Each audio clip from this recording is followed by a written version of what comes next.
On est en avance, on sera toujours en avance, chers internautes de Sport Life 221 dañuy ñëw ak yéen déjà ci match bi nga xamante ne war na am diggante FC Barcelone ak équipe bii di Real de Madrid. FC Barcelone war a jongante équipe bi di Real de Madrid donc mu nekk tamit les compos probables bi nga xamante ne jongante bi war a am le 11 mai nekk tamit la 25e journée de la Liga donc voici les compositions probables pour le match FC Barcelone Real de Madrid, le classico donc de la 35e journée, autant pour moi, de première division 2024-2025 qui se jouera au stade olympique Luis Companys le dimanche 11 mai à 16h45 heure Espagne et dina nekk match boo xamante ne ce sera à 14h15 heure locale. Donc Barcelone et le Real de Madrid dinañu disputer leur 4e et dernier classico de la saison à l'occasion de la 35e journée de la première division. Le choc dina am le dimanche 11 mai à 16h15. Donc ce match est capital pour la lutte pour le titre. Effectivement, si le FC Barcelone s'impose en cas de victoire à domicile, le titre serait pratiquement acquis côté catalan. Les Catalans qui ont subi une défaite face aux Interistes en demi-finale. Donc si les Blancos prennent les 3 points, la lutte aussi sera très intéressante pour les 3 journées restantes. Pour les Barcelonais, le 11 de départ sera fortement influencé par les retombées de la défaite comme ni ñu leen ko waxoon léegi en demi-finale retour de la Ligue des Champions à Milan. Alejandro Balde est encore incertain. Marc Bernal, Marc Casado et Jules Koundé seront eux certainement absents. Derrière nag ki nga xamante ne moom mooy Eric Garcia pourrait être préféré à Araujo. Qu'est-ce qui se passe avec Araujo? Il y a effectivement des critiques après la désillusion face à l'Inter de Milan, tandis que Robert Lewandowski retrouvera sa place à la pointe de l'attaque.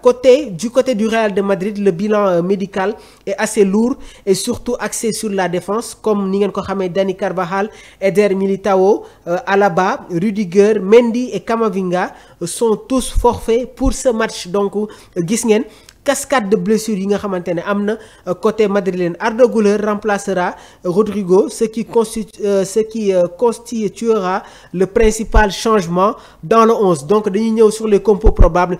Côté catalan, dans les buts on aura Chesney, arrière droit Eric Garcia, dans la charnière centrale Pau Cubarsí, Iñigo Martinez, Gérard Martin comme arrière gauche. Au niveau du milieu de terrain, Frenkie de Jong, Pedri, Dani Olmo. En attaque, il y aura de la fusée. Lamine Yamal, on en parle, on en reparle. Effectivement, il fait partie actuellement des meilleurs joueurs de la planète et alors qu'il n'a que 17 ans, Rafinha, Robert Lewandowski pour former le 11 côté catalan. Côté Real de Madrid, dans les buts, on aura Thibaut Courtois, arrière droit Lucas Vazquez. Dans la charnière centrale, on aura probablement Aurélien Tchouaméni avec Raúl Asensio, Franck Garcia comme arrière gauche.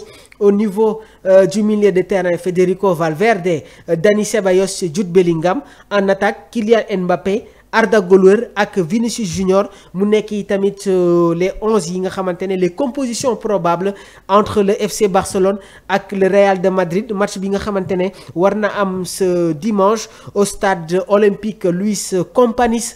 Mu nekk tamit un match très important côté catalan. Effectivement, s'il y a la victoire, le titre serait quasiment acquis, et s'il y a la victoire côté merengue, dina nekk tamit une course folle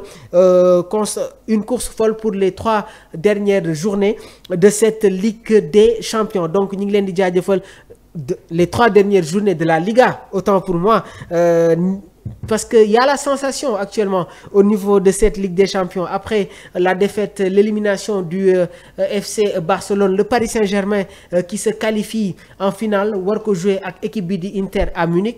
Ce sera chaud, ce sera étincelant. ñu ngi leen di jaajëfal bu baax suñu mbokk internet yi. ñu ngi leen di wax tamit ngeen wëy di abonné bës la cloche de notification pour recevoir tout ce qui est information. Di nuyu bu baax a baax le président de IJAY muy Samba Kodou Dieng nekk tamit dans le développement personnel waaye tamit il est dans le management dans le domaine de la musique donc bàcc l'international il est transversal c'est pas pour rien ma koy woowee l'international maa ngi koy jaajëfal bu baax a baax a baax une pensée particulièrement à Camille Bounama Silla di jaajëfal bu baax a baax a baax Omar Silla mi nga xamante ne moom moo nekk dans la partie technique et la réalisation c'est pas évident c'est pas facile mais vraiment gis nañ ne que il est à fond dans ce qu'il fait di jaajëfal bu baax tamit Ali le catalan donc Ali ñu ngi koy jaajëfal bu baax a baax a baax grawul le FC Barcelone est éliminé dans cette Ligue des Champions il vous reste nag la Liga il faut y aller à fond waaye tamit il faut saluer vraiment prestation yi nga xamante ne FC Barcelone mi ngi koy amal dans cette saison 2024-2025